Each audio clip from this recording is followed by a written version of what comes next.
Welcome back into the Sports Source. This segment of our program brought to you by Parkside Cabin Rentals. Any size cabin you could possibly want or need. Locations all across the Smoky Mountains right there in beautiful Sevier County. If you want to go into downtown Gatlinburg during your stay, well, they got free parking for you. That's what you get when you turn to Parkside Cabin Rentals. Do it yourself in the Smokies. They're the group to go with. ParksideCabinRentals.com. All right, folks. University of Tennessee Athletics. The athletic department in the All Sports Directors Cup standings this year moved up to number 25 in the nation. Pretty darn good to be back in the top 25 for Tennessee. They were number 35 last year, but they had been further down in past years. Phillip Fulmer getting a lot of credit for that, which personally I think he deserves for one reason. Part of it he deserves because I think there has been a calming influence. I think a lot of people have just said, okay, I trust him. There's been less freak out from fans and some in the media since he's been in there. I think that's been a plus. He's been a steadying hand.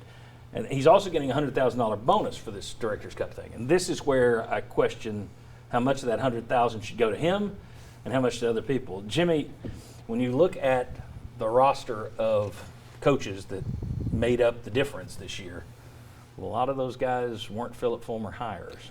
No, they weren't. The volleyball coach, Eve Reicham, was a Phillip Fulmer hire, and then Brennan Webb in men's golf. Each of those scored. Football did not score, and there were two other sports that did not score.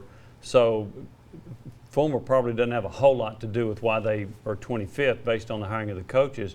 One of the best sports they had was soccer. That was a Dave Hart hire. So, and then as far as baseball, that's a John Curry hire. So, but it's in the contract. If I were him, I probably wouldn't give it to anybody else either. But probably. Yeah, we know the answer to that. Vince, I would pay to get you more followers, but I just it's interesting that he would get that kind of. What he basically did was he inherited the same language in the contract that John Curry had. Right. So, thoughts on the improvement? Thoughts on the job Phillip Fulmer has done? How much credit do you give Phillip Fulmer for the turnaround? Bob, Josh, Vince. I can't even answer that. I don't know what he said to the coaches that might have made them better or worse. And I will say this, until Tennessee turns football around, I don't think anybody cares. Yeah, it went up to 25th place, great. You know, basketball, fantastic. Baseball probably gets a little bit. But if somebody said you can be dead last in this and you win the SEC East in football, by golly, I think people will go dead last in I this. think you're probably right. Yeah, probably right there. I would agree with what you said. Phillip Fulmer deserves a lot of credit for just the way that people feel around the athletic department, the campus. Culture is the word that gets used a lot, right? Yeah. I think there's improvement there. Now, if Tennessee football doesn't have a big year, what's the culture like? So yes, that ends up coming back to that. Well, if Tennessee doesn't have a big year and then Rick Barnes follows it up and he got the big raise and they're shaky. Mediocre. Then what's the mood around the campus, but also are we starting to see the freak out that's been kind of calm? Are people then saying, well, why did Fulmer give him that money?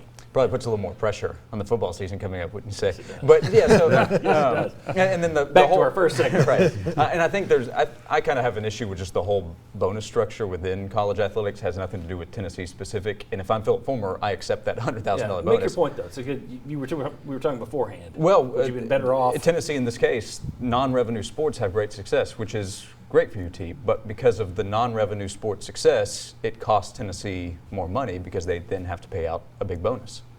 So would you been better off not having the great success there, right, since it doesn't really make any financially, yeah. I think belief. I mean, you talk about how the success of those other Olympic sports, even if the sports that Phillip Fulmer didn't hire those coaches. I think there's the belief that they're going in the right direction. There's camaraderie.